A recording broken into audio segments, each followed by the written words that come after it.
Hello दोस्तों, नमस्कार। स्वागत है आप सभी का हमारे YouTube channel crescent education classes में। आज हम दोस्तों मध्यकालीन भारतीय इतिहास में गुलाम वंश एवं खिलजी वंश के बारे में पढ़ेंगे, यानी कि दिल्ली सल्तनत आज से शुरू हो गई है। मध्यकालीन भारतीय इतिहास को दोस्तों हमने पिछली वीडियो से शुरू किया था और ये सीरीज 746 पदों पर होने वाली कनिष्ठ सहायक की परीक्षा, इसके अलावा लोअर पीसीएस की परीक्षा और आने वाली वन क्षेत्राधिकारी यानी कि रेंजर परीक्षा के लिए बहुत ही महत्वपूर्ण है और आगामी सभी यूके पीएससी और यूके ट्रिपल एससी के द्वारा आयोजित परीक्षाओं के लिए ये सीरीज बहुत ही महत्वपूर्ण है। हमारा यही प्रयास रहता है कि आपको हमेशा वैल्यूबल और ऑथेंटिक कंटेंट प्रोवाइड करवाया जाए। आज हम दोस्तों 35 इंपॉर्टेंट एमसीक्यू डिस्कस करेंगे। सभी पूर्व परीक्षा में आ चुके हैं, इसलिए सभी के सभी महत्वपूर्ण है। और ये 35 एमसीक्यू मत मानिएगा, ये 100 एमसीक्यू के बराबर है, क्योंकि जब हम डिस्कस करते हैं तो कई सारे प्रश्न एक एमसीक्यू से निकल कर आते हैं। तो अभी तक अगर आप हमारे चैनल से नहीं जुड़े हैं तो तुरंत जुड़ जाइए और अपनी तैयारी को सुदृढ़ बनाइए। तो चलिए वीडियो को शुरू करते हैं। तो आज का पहला प्रश्न है, गुलाम वंश का संस्थापक कौन था? गुलाम वंश का संस्थापक कौन था?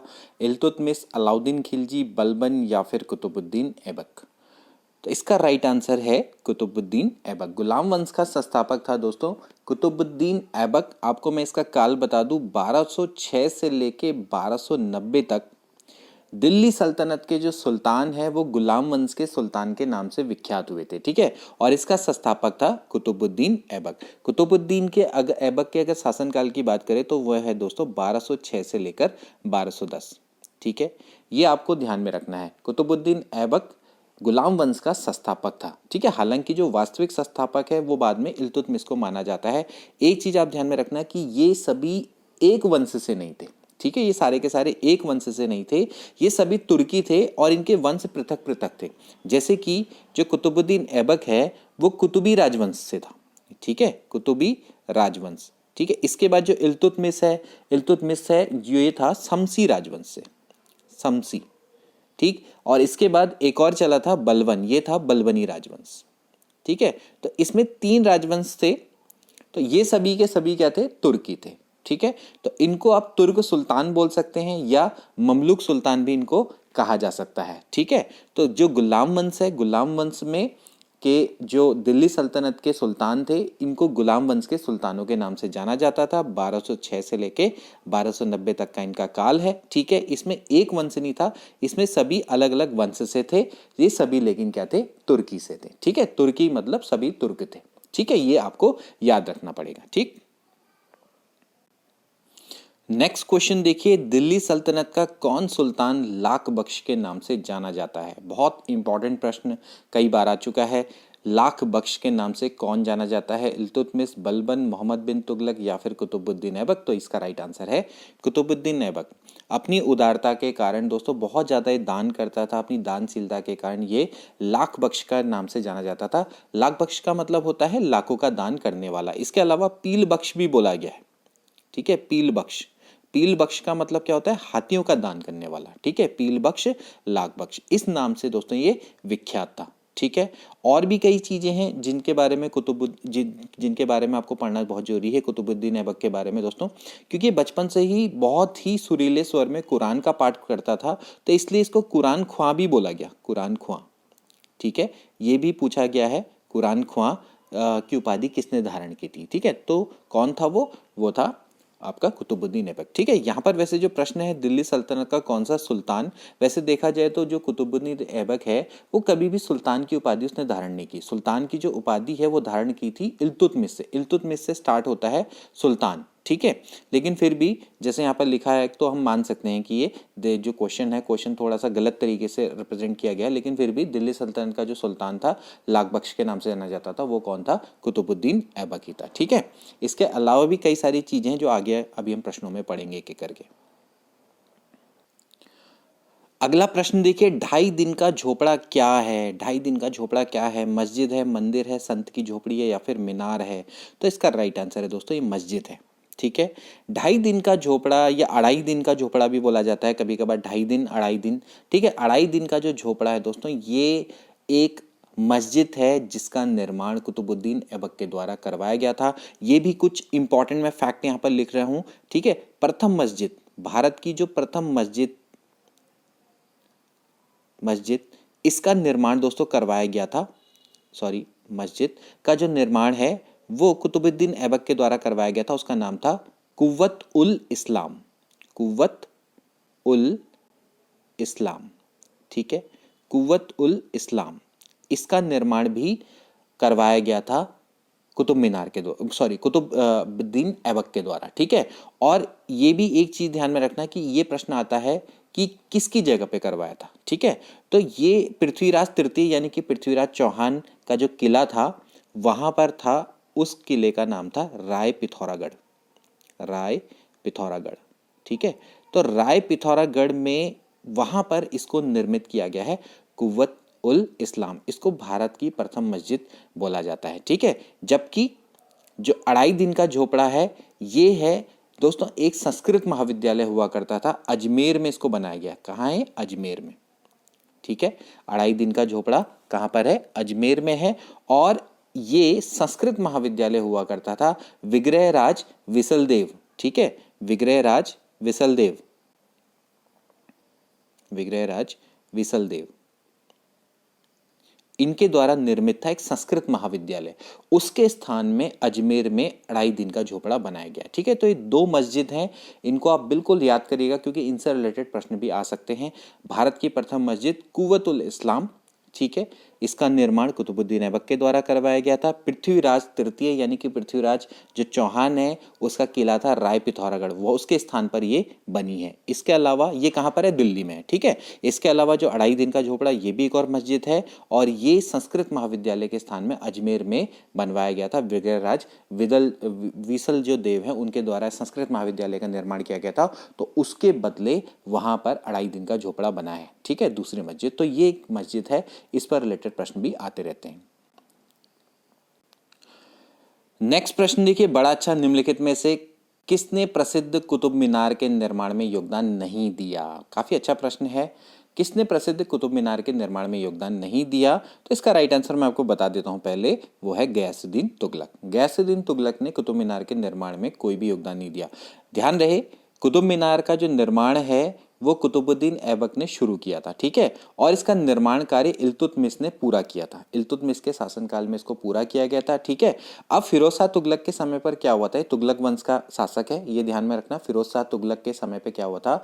इसकी चौथी मंजिल में काफी हानि हो गई थी, ठीक है। तो फिरोज शाह ने क्या किया कि चौथी मंजिल के स्थान पे 2 और मंजिलों का निर्माण करवाया था। तो कुतुब मीनार के निर्माण से रिलेटेड है 3 शासक, कुतुबुद्दीन ऐबक, इल्तुतमिश और फिरोज शाह तुगलक, ठीक है। अब कभी कभार ये भी आ जाता है कि जो कुतुब मीनार है उसका नाम किसके नाम पर रखा गया है, कुतुब मीनार का नाम, ठीक है। तो कई लोग इसका आंसर कुतुबुद्दीन ऐबक कहते हैं, नहीं, कुतुब मीनार का जो निर्माण कार्य है वो कुतुबुद्दीन ऐबक ने करवाया था प्रारंभ। और ये जो नाम है इसका नाम कुतुब मीनार वो है प्रसिद्ध सूफी संत ख्वाजा कुतुबुद्दीन बख्तियार काकी, मैं यहां पर लिख रहा हूं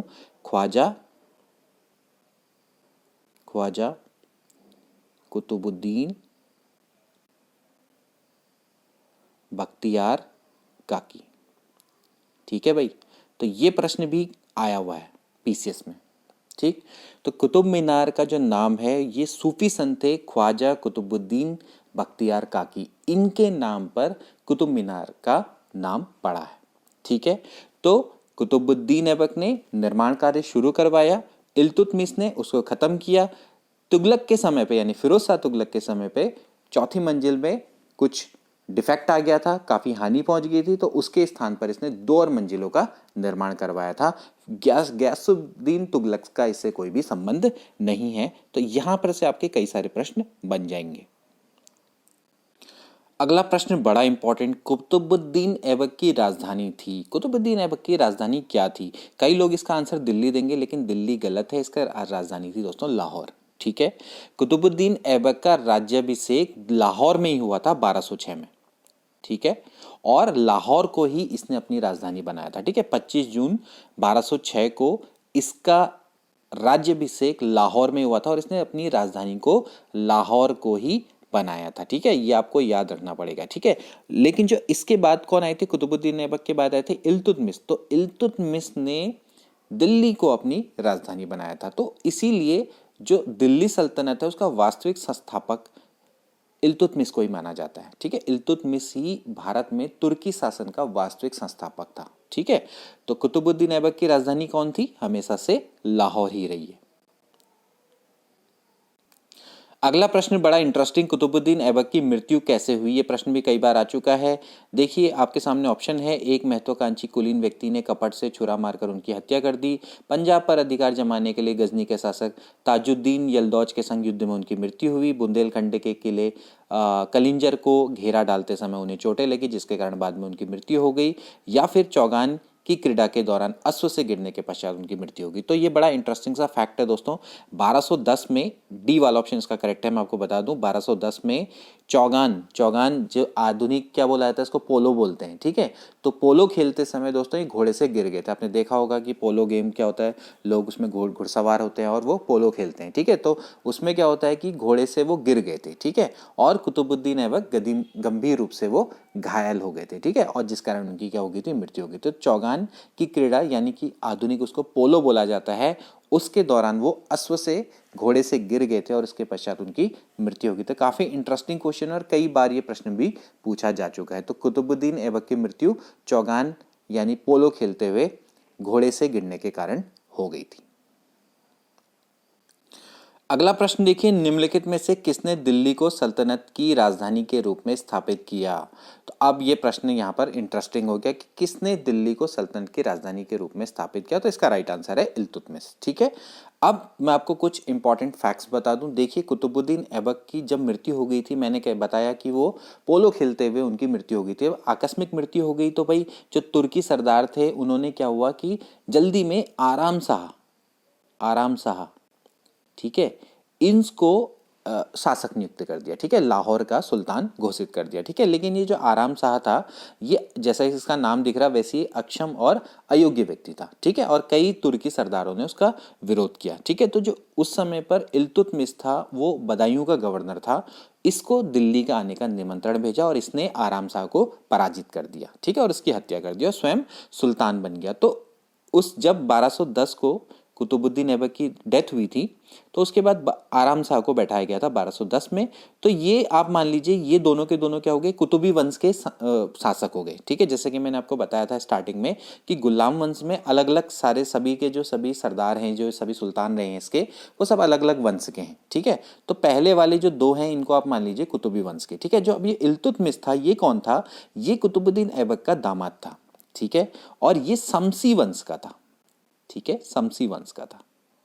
ठीक है, हालांकि ये भी क्या था, तुर्की था, लेकिन ये शमसी वंश का था। ठीक है, तो शमसी वंश से अब रिलेटेड आएंगे आगे के सारे प्रश्न। तो भारत में तुर्की शासन का जो वास्तविक संस्थापक है उसको इल्तुतमिश ही माना जाता है। अभी इससे पूर्व तक क्या था कि जो कुतुबुद्दीन ऐबक था वो लाहौर में ही शासन कर रहा था, लेकिन इल्तुतमिश के समय पर जो भारत है वहां पर सल्तनत काल एक तरह से स्टार्ट हुई और इसने दिल्ली को अपनी राजधानी के रूप में स्थापित किया। ठीक है, और इसने ही सर्वप्रथम शुद्ध अरबी सिक्के चलाए थे। ये भी काफी इंपॉर्टेंट है और कई सारे फैक्ट हैं इल्तुतमिश के बारे में, अभी हम आगे क्वेश्चंस के माध्यम से डिस्कस करते चले जाएंगे।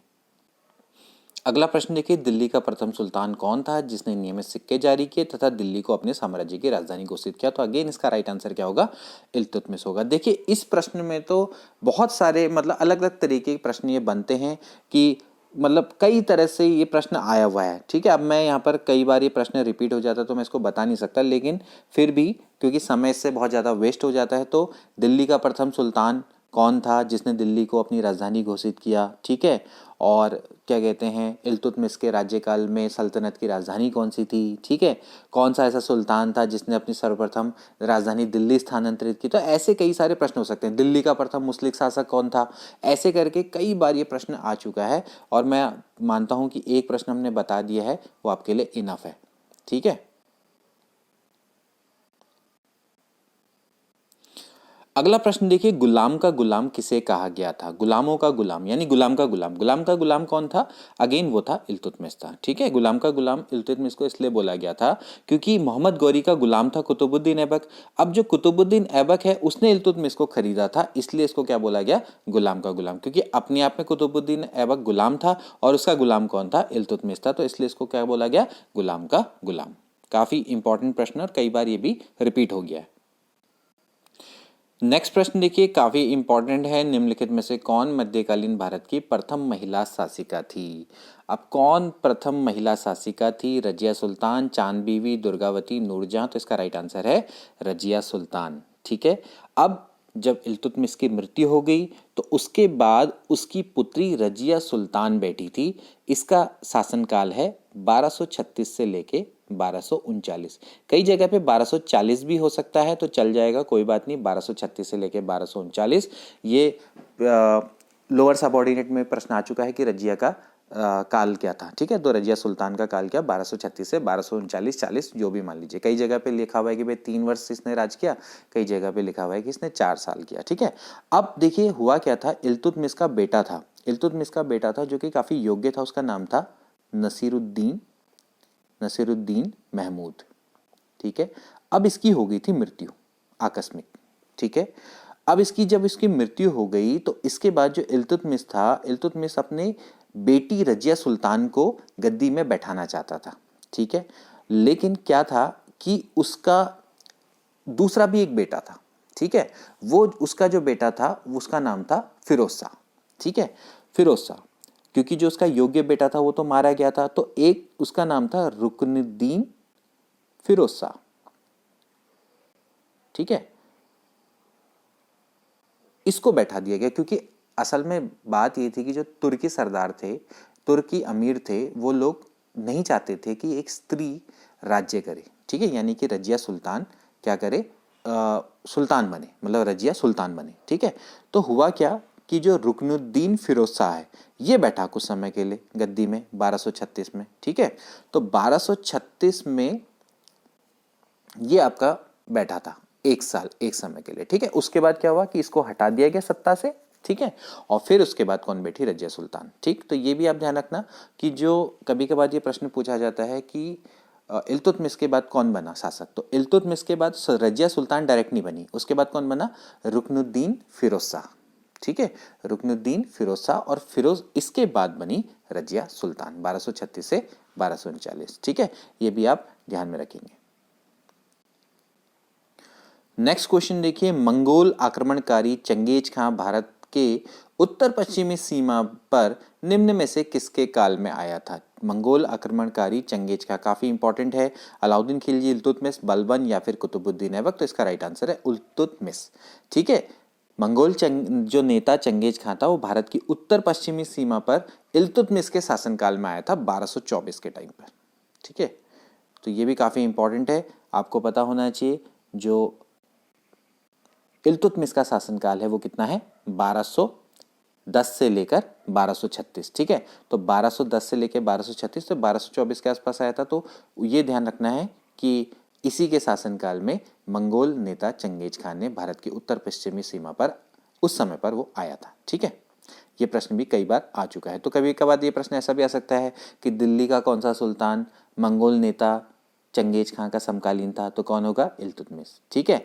किसके शासनकाल में मंगोल प्रथम बार सिंधु के तट पर देखे गए? मंगोली पहली बार सिंधु के तट पर कब आए, इल्तुतमिश के शासनकाल में आए। ठीक है। तो ऐसे करके कई बार ये प्रश्न आ सकता है। ठीक है। चंगेज खां के अधीन मंगोलों ने भारत पर कब आक्रमण किया, इल्तुतमिश के शासनकाल में। तो ऐसे करके कई तरह से प्रश्न बन सकता है, 3-4 तरीके से। नेक्स्ट प्रश्न देखिए, चंगेज खान का मूल नाम क्या था? चंगेज खान का मूल नाम क्या था? खासुल खान, एशुगई, तेमुचीन, ओगदी? तो इसका राइट आंसर है तेमुचीन। चंगेज खान, मैंने जैसे कि आपको बताया, एक मंगोल शासक था और मंगोल साम्राज्य के विस्तार में इसने बहुत इंपॉर्टेंट भूमिका निभाई थी। ठीक है। तो चंगेज खान का वास्तविक नाम क्या था, तैमूचिन था। ठीक है। अगला प्रश्न देखिए, इल्तुतमिश ने बिहार में अपना प्रथम सूबेदार नियुक्त किया था। इल्तुतमिश ने बिहार में अपना प्रथम सूबेदार किसको नियुक्त किया था? एवाज को, नसीरुद्दीन महमूद को, अली मर्दान को, मलिक जानी को? इसका राइट आंसर है मलिक जानी। ठीक है। तो इल्तुतमिश ने क्या किया था, जब बिहार में आक्रमण किया था, ठीक है, तो वहां पर उसने एवाज को हराया था। ठीक है। हिसामुद्दीन एवाज को इसने पराजित किया और इसके बदले मलिक जानी को अपना वहां पर सूबेदार नियुक्त किया था। अगला प्रश्न देखिए, रजिया बेगम को सत्ताच्युत करने में किसका हाथ था? रजिया बेगम को सत्ताच्युत करने में यानी सत्ता से हटाने में किसका हाथ था? किसका रहा होगा? ऑफ कोर्स तुर्कों का। ठीक है, जैसे कि मैंने आपको स्टार्टिंग में बताया था कि जो तुर्की अमीर थे वो बिल्कुल भी खुश नहीं थे कि रजिया सुल्तान बने। रजिया बेगम को सत्ताच्युत करने में वो पहले से ही लगे हुए थे। ठीक है, तो उनमें जो तुर्की सरदार थे बीच में, उनके बीच में काफ़ी संघर्ष चलता रहा रजिया और उनके बीच में। इसको क्या बोला जाता है? तुर्क ए चहलगामी भी बोला जाता है। तुर्क ए चहलगानी, ठीक है, या चालीसा दल, चालीसा दल, ये भी इसको बोला जाता है। ठीक है, तो रजिया को पद से हटाने के लिए तुर्कों ने बहुत ज़्यादा साजिश करी थी। रजिया के बारे में बताया तो इन्होंने पर्दा प्रथा को त्याग दिया था उस समय पे। ठीक है, और वो बिल्कुल पुरुष के समान कोट और टोपी पहनकर दरबार में बैठती थी और शासन को संभालती थी। ठीक है, इससे वैसे तुर्क काफ़ी नाराज थे, तो वही नहीं चाहते थे कि कोई भी स्त्री उन पर राज करे। अगला प्रश्न देखिए, दिल्ली के सुल्तान बलबन का पूरा नाम क्या था? क्या बलबन था? जलालुद्दीन, इल्तुतमिश, गयासुद्दीन या फिर कुतुबुद्दीन ऐबक? तो इसका राइट आंसर है गयासुद्दीन बलबन।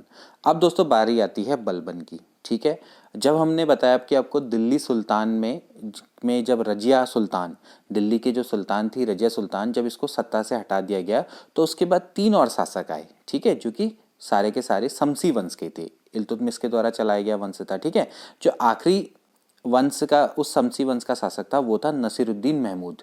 ठीक है, नसीरुद्दीन महमूद। ठीक है, इसकी मृत्यु के बाद बलबन, गयासुद्दीन बलबन, ये शासक बना दिल्ली का। ठीक है, दिल्ली का सुल्तान बना। ठीक है, ये आपको याद रखना पड़ेगा। ठीक है, तो इसका पूरा नाम था गयासुद्दीन बलबन, 1266 से लेके 1287 तक। ठीक है, इसने सुल्तान के रूप में सल्तनत की बागडोर को संभाला था। ठीक है, इसको उलूग खां के नाम से भी जाना जाता है, उलूग खां, ये भी आप याद करेंगे। अब उलूग खां की उपाधि इसको किसने दी थी? इसी ने दी थी। किसने? नसीरुद्दीन महमूद ने। ठीक है, तो ये भी एक तुर्क था और इसने नवीन राजवंश बलबनी वंश की स्थापना करी। तो मैंने आपको पहले बताया कि इसमें गुलाम वंश में 3 वंश थे। पहला वाला तो हो गया कुतुबी, दूसरा हो गया आपका शमसी और तीसरा आएगा बलबनी। ठीक है, तो इसने बलबनी राजवंश या वंश की नींव डाली।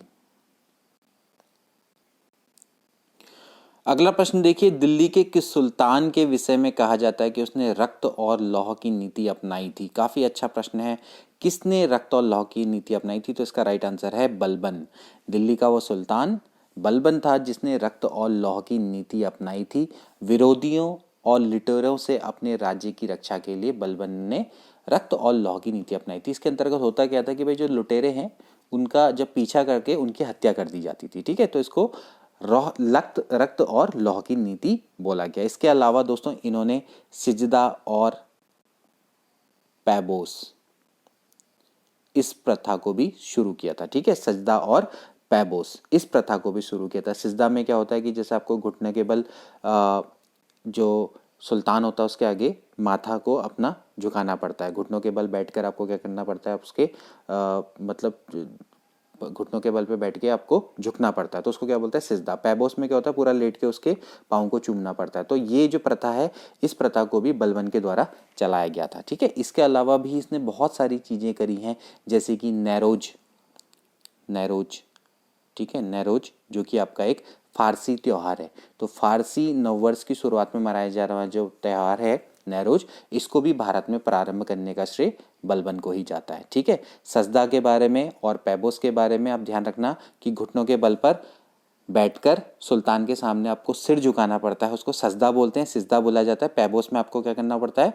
पेट के बल पर लेटकर सुल्तान के पैरों को चूमना पड़ता है। ठीक है, तो ऐसी प्रथाएं इसके द्वारा प्रारंभ की थी। ठीक है, मंगोलों का सामना करने के लिए इसने एक बहुत शक्तिशाली सेना को भी संगठित किया था। ठीक है, और रक्त और लौह की नीति भी इसके द्वारा अपनाई गई थी। तो कई सारे प्रश्न बलबन से बनते हैं। अगला प्रश्न देखिए, अपनी शक्ति को समेकित करने के बाद बलबन ने भव्य उपाधि धारण की। तूते हिंद, कैसरे हिंद, जिल्ले इलाही या फिर दीने इलाही? तो इसका राइट आंसर है जिल्ले इलाही। ठीक है, बलबन एक पहला ऐसा सुल्तान था जिसने राजत्व का सिद्धांत का प्रतिपादन किया था। ठीक है, उसने माना था कि जो राजा है वो खुदा के समान है, ठीक है, मतलब कि समझ रहे हैं ना, यानी कि उसको ईश्वर का प्रतिनिधि माना, ठीक। तो नियमते खुदाई जैसे बोलते हैं ना, नियमते खुदाई, तो नियमते खुदाई राजा को धरती पर ईश्वर का प्रतिनिधि माना, ठीक है। और इसी तरह से जिल्ले इलाही, ठीक है, यानी कि वो ईश्वर का प्रतिबिंब है, ठीक। जिल्ले इलाही का मतलब क्या होता है, ईश्वर का प्रतिबिंब या ईश्वर की छाया, ठीक। तो इस तरह से इसने जिल्ले इलाही की उपाधि धारण करी, ईश्वर की छाया माना स्वयं को, ठीक है। और इसके अलावा मद्यपान का भी इसने निषेध किया था। अगला प्रश्न देखिए, निम्नलिखित में से किसने भारत में प्रसिद्ध फारसी त्योहार नैरोज को आरंभ करवाया था। तो जैसे कि मैंने आपको बताया स्टार्टिंग में कि बलबन ही था जिसने की प्रसिद्ध फारसी नववर्ष की शुरुआत में मनाए जाने वाला त्योहार है नैरोज, इसको भारत में इसी ने स्टार्ट करवाया था। यह प्रश्न भी कई बार आ चुका है। अगला प्रश्न देखिए, काफी इंटरेस्टिंग है, काफी सारी चीजें आपको जानने के लिए मिलेंगी। निम्नलिखित में से कौन से कथन सही है, बलबन के बारे में सही नहीं है, सॉरी आपको बताना है कि बलबन के बारे में कौन सा कथन सही नहीं है। पहला, उसने नियामत खुदाई का सिद्धांत प्रतिपादन किया, बिल्कुल सही, अभी हमने पढ़ा नियामत खुदाई। उसने इक्तादारी व्यवस्था का प्रारंभ किया, बिल्कुल गलत। इक्तादारी व्यवस्था का जो प्रारंभ है दोस्तों, ये किया था इल्तुतमिश ने, ठीक है, इल्तुतमिश ने। तो बी वाला इसका ऑप्शन सही हो जाता है, तो बी वाला ऑप्शन इसका करेक्ट है।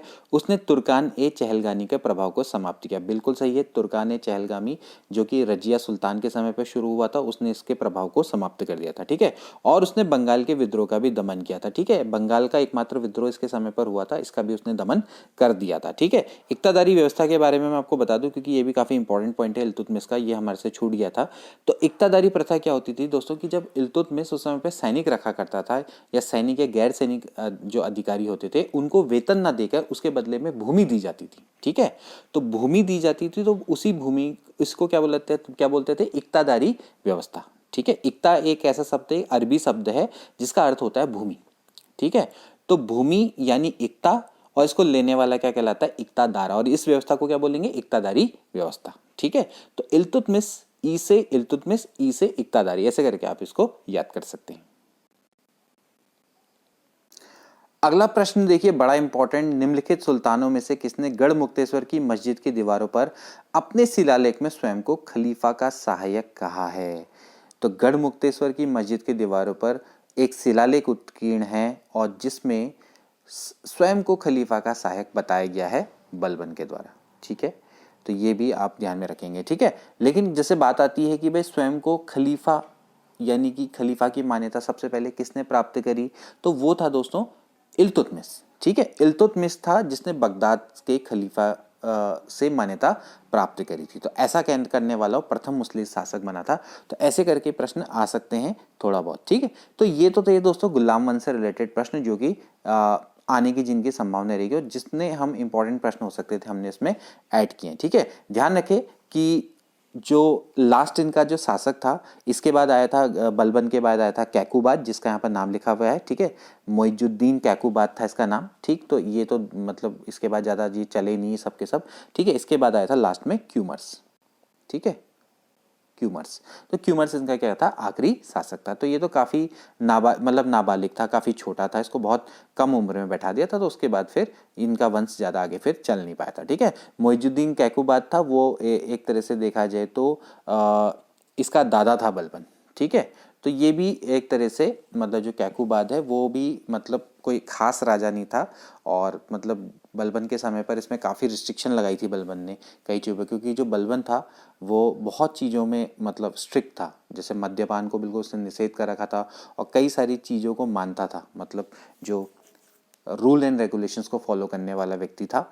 तो लेकिन जो कैकुबाद था वो कहीं ना कहीं जब अपने दादा की परछाई में था तो वो कई सारी चीज़ों से वंचित कर दिया गया था। बाद में जब वो सुल्तान बना तो उसके अंदर कई सारी इच्छाएं जाग उठी ना, तो फिर भाई जैसे शराब है और विलासिता वाला जीवन वही वो व्यतीत करने लग गया था। तो उस कारण से क्या हो गया कि उसका फिर पूरा शासनकाल अपने आप में ही खत्म हो गया। तुर्कों ने अच्छे से मतलब उसको उसके तुर्कों के क्या हो गया था, वो अधीन, मतलब तुर्क अमीरों और सरदारों के वो अधीन आ गया था। तो वो उस तरह का शासक नहीं रहा था। तो जो कैकुबाद है, कैकुबाद के बाद कौन आया था, क्यूमर्स। क्यूमर्स तो क्या था, बिल्कुल नाबालिग बच्चा था, ठीक है। तो इस तरह से इनका वंश यहाँ पर तक खत्म हो जाता है। अब आगे पढ़ते हैं खिलजी वंश से रिलेटेड क्वेश्चंस। अगला प्रश्न देखिए, कौन सा सुल्तान है नया धर्म चलाना चाहता था किंतु उलेमा लोगों ने उसका विरोध किया। ठीक है, तो अब ये बात हो रही दोस्तों खिलजी वंश के बारे में। तो ये इसका राइट आंसर है अलाउद्दीन खिलजी। अलाउद्दीन खिलजी एक बहुत ही महत्वाकांक्षी सुल्तान था दोस्तों। इसने सिकंदर सानी की उपाधि धारण की थी, या सिकंदर द्वितीय सानी की इसने उपाधि धारण की थी। ठीक है, और उसको इसने अपने सिक्कों पर भी अंकित करवाया था। ठीक है, संपूर्ण विश्व को जीतने की अभिलाषा रखता था ये।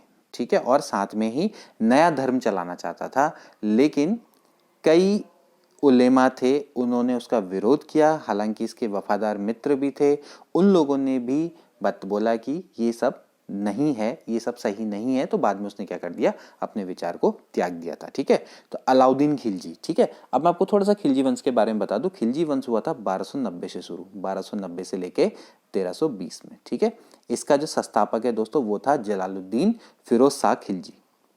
ठीक है, फिरोज शाह खिलजी, फिरोज शाह खिलजी। इसके बाद आया था अलाउद्दीन खिलजी। ठीक है, तो जो फिरोज शाह खिलजी है, जो मैंने अभी आपको बताया ना कि बलबन के टाइम पे जो उसका बाद में आया जो कैकुबाद। ठीक है, तो जो कैकुबाद है उसने ही इसको दोस्तों एक उपाधि दी थी, वो थी शाइस्ता खां। तो कभी कभार पूछा जा सकता है ये प्रश्न भी, और पूछा भी गया है। शाइस्ता खां, शाइस्ता खां की उपाधि दोस्तों किसने, कैकुबाद ने दी थी। ठीक है, तो भारत में खिलजी वंश का जो संस्थापक है वो जलालुद्दीन फिरोज खिलजी कहलाता है। ठीक है, 1290, ध्यान रहे 1290, 13 जून, 13 जून 1290, यहां पर ही उसका क्या हुआ था, मतलब 12 जून, 13 जून 1290 में ही उसका क्या हुआ था, राज्याभिषेक हुआ था, यानी कि राज्यारोहण हुआ था। ठीक है, जो कैकुबाद था, कैकुबाद का एक किला था जिसका नाम है किलोखरी, किलोखरी। ठीक है, यहां पर यहीं पर ही उसका क्या हुआ था, राज्यारोहण हुआ था। ठीक है, तो ध्यान रखना कि दिल्ली सल्तनत का ये पहला शासक था जिसका हिंदू जनता के प्रति उदारवादी दृष्टिकोण था। ठीक है, और इसने 6 साल तक शासन किया था, मतलब 6 साल तक इसका शासन चला था। ठीक है, अगला प्रश्न देखिए, दिल्ली के किस सुल्तान ने सिकंदर सानी की उपाधि धारण की थी। तो मैंने अभी आपको बताया इसका राइट आंसर कौन है, अलाउद्दीन खिलजी। ठीक है, ध्यान रहे पहला शासक कौन था, वो था जलालुद्दीन फिरोज शाह खिलजी। ठीक है, उसके बाद कौन आया था, अलाउद्दीन खिलजी आया था। ध्यान रहे जो जो अलाउद्दीन खिलजी हैं इसके पिता का नाम था शहाबुद्दीन खिलजी। ठीक है, जो कि जलालुद्दीन फिरोज का भाई था। ठीक है, और जब अलाउद्दीन खिलजी ने देवगिरी पर आक्रमण किया था तो वहां से इसने बहुत अपार धन संपत्ति प्राप्त करी थी। तो जब जलालुद्दीन उस समय का शासक हुआ करता था तो इससे उसने छिपा कर ही अपार संपत्ति प्राप्त करी। तो इसकी उस समय पे इच्छा बन गई कि भाई मैं भी शासक बन जाऊं, सुल्तान। तो इसने धोखे से जलालुद्दीन की हत्या कर दी थी। जलालुद्दीन फिरोज खिलजी कौन है, वो है खिलजी वंश का संस्थापक। तो उसके बाद बैठा अलाउद्दीन खिलजी। ठीक है, तो इसने बहुत ही, देखा जाए तो बहुत कठोर नीतियां अपनाई थी, कठोरता से इसने शासन किया था, निष्ठुरता को बनाए रखने। इसने माना कि भाई अगर आपको शासन करना है तो अधिक से अधिक कठोर बनो और निष्ठुरता बरकरार रखो। ठीक है, तो ये भी काफी इंपॉर्टेंट है अलाउद्दीन खिलजी। अगला प्रश्न देखिए, अलाउद्दीन खिलजी के प्रसिद्ध सेनापतियों में से किसकी मंगोल के विरुद्ध लड़ते हुए मृत्यु हो गई थी। मंगोलों के विरुद्ध लड़ते हुए कौन मरा था, जफर खान, नुसरत खां, अल्प खान या फिर उल्लू खां। ठीक है, उलूग खां होगा, उल्लू, ये उल्लू खां नहीं होगा, उलूग खां होगा। ठीक है, उल्लू खां कौन था, वो तो बलबन था। ठीक है, तो इसका राइट आंसर मैं आपको बता दूं, वो है जफर खां। अलाउद्दीन का ये प्रसिद्ध सेनापति था जफर खां, और ये मंगोलों के विरुद्ध लड़ते हुए मारा गया था। ठीक है, तो उस समय का सबसे श्रेष्ठ और साहसी सेनापति था ये। ठीक है, अगला प्रश्न देखिए, रानी पद्मिनी का नाम अलाउद्दीन के चित्तौड़ विजय से जोड़ा जाता है, उनके पति का नाम है। अभी आपने शायद मूवी देखी होगी पद्मावत। ठीक, तो उस पद्मावत की स्टोरी अगर आपको पता हो तो उसमें अलाउद्दीन खिलजी और इसके अलावा रानी पद्मिनी और उनके पति कौन थे, वो थे राणा रतन सिंह। ठीक है, तो पद्मिनी की जो कहानी है वो कहाँ से मिलती है, वो है, उसका आधार है 1540 में मलिक मोहम्मद जायसी द्वारा लिखी जो पुस्तक है जिसका नाम है पद्मावत। ठीक है, इसको किसने लिखा था, मलिक मोहम्मद जायसी। काफी इंपॉर्टेंट है ये भी, आप प्रश्न आता है, मलिक मोहम्मद जायसी। ठीक है, तो यहाँ से दोस्तों पता लगता है कि जो पद्मिनी है वो चित्तौड़ के राजा रतन सिंह की पत्नी थी, जो कि बहुत सुंदर थी और विद्वान थी, यानी विदुषी थी।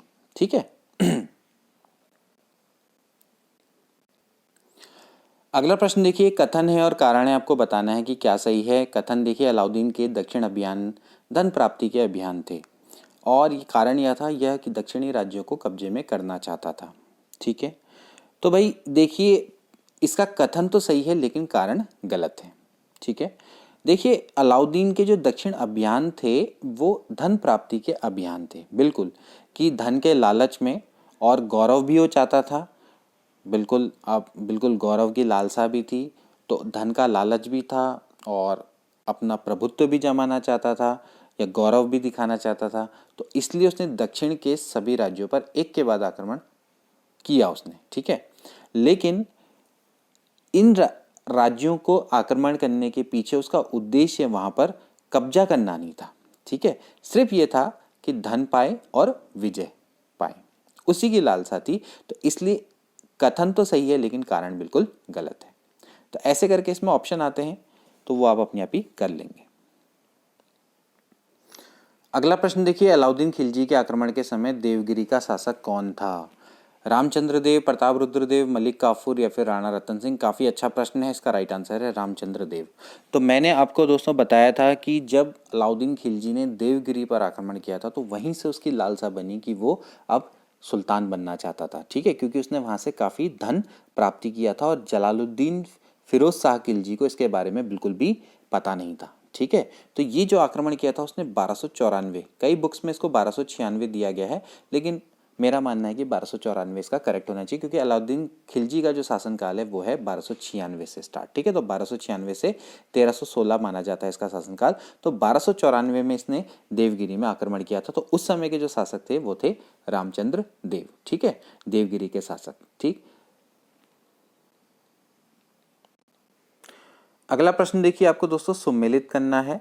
ठीक है, बस आपको सम्मिलित करना है सूची 1 को सूची 2 से सम्मिलित करना है। तो कौन कौन किससे रिलेटेड है? देखिए पहला आता है रणथंबोर। ठीक है, ये थोड़ा यहाँ पे मैंने गलत लिखा हुआ है, कोई बात नहीं, लेकिन समझ लीजिए जो रणथंबोर है दोस्तों वो किससे रिलेटेड है? वो है हमीर देव से।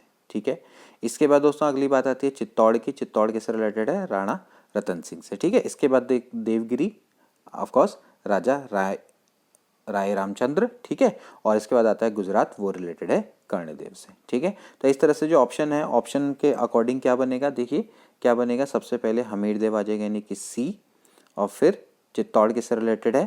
राणा रतन सिंह से यानी कि डी, देवगिरी है बी से रिलेटेड यानी कि राजा राय रामचंद्र, और गुजरात है कर्णदेव से रिलेटेड यानी कि सी डी बी, ए इसका कूट बनकर आएगा। अगला प्रश्न देखिए, किस सुल्तान के काल में खालसा भूमि अधिक पैमाने पर विकसित हुई? खालसा भूमि किस सुल्तान के समय पे सबसे ज्यादा विकसित हुई? खालसा भूमि का मतलब होता है सरकारी भूमि जिसका नियंत्रण सरकार के हाथ में होता है। ठीक है, तो गयासुद्दीन बलबन, अलाउद्दीन खिलजी, मोहम्मद बिन तुगलक या फिर फिरोज शाह तुगलक? तो इसका राइट आंसर है अलाउद्दीन खिलजी। ठीक है, अलाउद्दीन खिलजी का भाई जब उस समय पे जो राजस्व लगान व्यवस्था का मुख्य उद्देश्य ये था कि वो एक शक्तिशाली और निरंकुश शासन को या राज्य को स्थापित करना चाहता था। ठीक है, तो उसने क्या किया था, उन सभी व्यक्तियों से भूमि छीन ली जिनको कि मतलब जैसे राज्य के द्वारा कोई इनाम दिया गया है किसी को, तो उससे उसने भूमि छीन ली। ठीक है, या किसी को पेंशन के रूप में भूमि दी गई है जिसको कि क्या बोला जाता था, मिल्क भूमि बोला जाता था, उस समय पे उसको मिल्क बोलते थे। ऐसी वक्फ भूमि, वक्फ वक्फ। ठीक है, ये वो है, ये आधा कौ और वक्फ। ठीक है, तो वक्फ भूमि क्या होती थी? जो कि धर्म के लिए पाई जाती थी, धर्मार्थ कार्यों के लिए प्राप्त होती थी। जैसे किसी को मंदिर के लिए दान दे दी या किसी को मस्जिद के लिए प्राप्त हुई है कोई भूमि, या कोई भी धार्मिक कार्य उसके रिलेटेड किसी को भूमि प्राप्त हुई, तो ये सारी भूमि उसने छीन ली। ठीक है, तो इसलिए जो खालसा भूमि है वो अधिक पैमाने पर विकसित हुई थी अलाउद्दीन खिलजी के समय पर। नेक्स्ट क्वेश्चन देखिए, किस सुल्तान के बारे में कहा जाता है कि उसने भूमि कर को उत्पादन के 50% तक कर दिया था? यानी कि आपको 50% तक का भूमि कर देना पड़ता था। उस समय के भूमि कर को दोस्तों खराज बोला जाता था। क्या बोलते थे? खराज। ठीक है, कभी कभार ये भी पूछा जाता है कि भाई खराज किसके समय पे चलता था? तो अलाउद्दीन खिलजी के समय पर क्या हुआ था कि इसने उपज का 50% भूमि कर के रूप में निश्चित कर दिया था। तो भारत का प्रथम एक ऐसा मुस्लिम शासक था अलाउद्दीन खिलजी, जिसने भूमि की वास्तविक आय पर राजस्व निश्चित किया था। ठीक है, वास्तविक आय पर राजस्व इसने निश्चित किया था। ठीक है, तो इसने क्या किया था कि भूमि की पैमाइश करवा के कल लगान निर्धारित किए थे। उसमें भूमि की पैमाइश करवाई और उसके आधार पर इसने क्या किए थे, लगान निर्धारित किए थे। ठीक है, तो इसने दो नए टाइप के कर उस समय पे लगाए थे। एक होता था मकान कर, ठीक है, मकान पर पड़ने वाला कर, और दूसरा होता था चराई कर। ठीक है, तो ऐसे इसने कर निर्धारित किए थे। हालांकि वैसे मोहम्मद बिन तुगलक के समय पे भी 50% भू राजस्व वसूल करने की बात मिलती है कई कई जगह पे, लेकिन फिर भी इसका राइट आंसर क्या है, अलाउद्दीन खिलजी ही होना चाहिए, क्योंकि 50% भू राजस्व की जो मोहम्मद बिन तुगलक है वो एकदम मतलब उस पर मतभेद है अभी, है ना।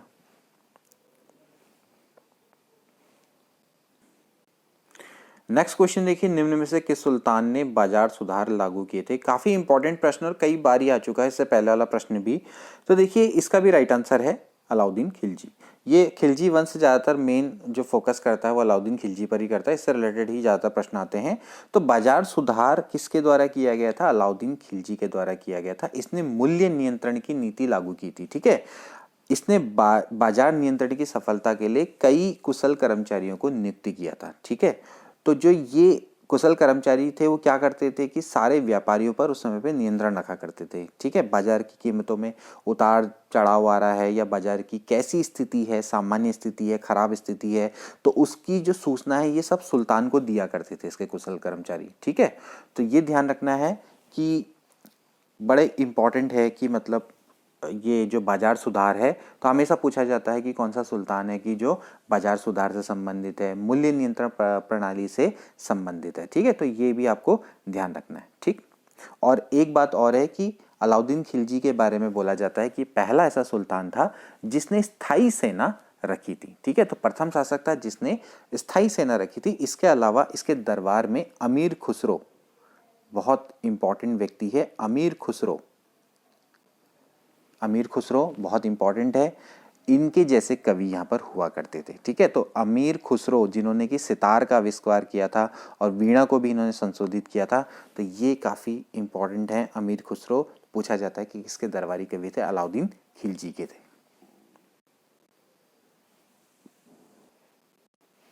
अगला प्रश्न देखिए, निम्न मुस्लिम बादशाहों में से किस एक ने मूल्य नियंत्रण पद्धति को पहली बार लागू किया। तो देखिए मैंने आपको पहले ही बताया, बाजार नियंत्रण पद्धति, मूल्य नियंत्रण पद्धति किसके द्वारा लागू की गई थी, अलाउद्दीन खिलजी के द्वारा लागू की गई थी। तो मैंने आपको जैसे बताया था कि अलाउद्दीन खिलजी है वो एक ऐसा शासक था जिसने पहली बार स्थायी सेना रखी थी। ठीक है, और उनको नगद वेतन, अब स्थायी सेना का मतलब क्या होता है कि आप उनको नगद वेतन दे रहे हैं। तो आप अगर बताइए कि अगर आप किसी लंबी चौड़ी सेना को अगर आप रखना चाहते हैं और उनका नगद वेतन देंगे, तो आपका जो खजाना है वो तो कुछ समय पे खाली हो जाएगा। तो राज्य का जो खजाना है अगर उनको आप साधारण सा भी वेतन दे रहे हैं तो 5-6 साल में खाली हो जाता। तो इसलिए उसने क्या किया कि सेना के खर्च में कमी करने के लिए सेना की जो वेतन है उसको तो कमी किया ही किया, साथ में सैनिकों की सुविधा के लिए उसने वस्तुओं के जो मूल्य हैं उनको निश्चित कर दिया ताकि व्यापारी मनमानी ना कर सके। उसने उनकी दरें कम कर दी। ठीक है, तो एक तरह से इनडायरेक्टली वो क्या था कि वो स्थायी सेना को जो उसने रखा था तो उनके पालन पोषण के लिए भी उसने मूल्य नियंत्रण प्रणाली को रखा था, ताकि भाई जो सैनिक हैं उनको भले ही कम वेतन दिया जा रहा है, स्थायी रूप से रखा जा रहा है, लेकिन वो आसानी से उन कम पैसों में भी चीज़ों को आसानी से खरीद सकें। तो बाजार नियंत्रण, मूल्य नियंत्रण प्रणाली इसलिए अलाउद्दीन के द्वारा अपनाई गई थी। ठीक है, तो वो उसको तो था ही कि भाई मंगोल के विरुद्ध वो एक विशाल सेना को रखना तो था ही उसने, क्योंकि मंगोलों का आक्रमण था ही उस समय पर। ठीक है, तो मंगोलों के विरुद्ध उसने एक विशाल सेना तैयार कर रखी थी।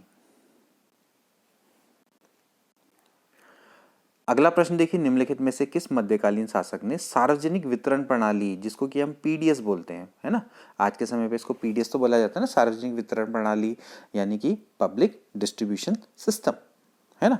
तो पब्लिक डिस्ट्रीब्यूशन सिस्टम में आपको क्या मिलता है, जैसे कि देखा होगा कि जो कंट्रोल में जो गेहूं चावल मिलता है, ठीक है, तो वो किस में आता है, पीडीएस के अंतर्गत आता है। तो ऐसी प्रणाली किसके द्वारा शुरू की गई, तो बड़ा अच्छा है क्वेश्चन, अलाउद्दीन खिलजी के द्वारा। ठीक है, अलाउद्दीन खिलजी एक महत्वपूर्ण शासक है, इससे रिलेटेड ही क्वेश्चन रहेंगे इसमें। अगला प्रश्न देखिए, घरी अथवा गृह कर लगाने वाला दिल्ली का प्रथम सुल्तान कौन था? तो मैंने अभी आपको बताया था कि अलाउद्दीन खिलजी द्वारा उस समय पे दो कर लगाए गए थे।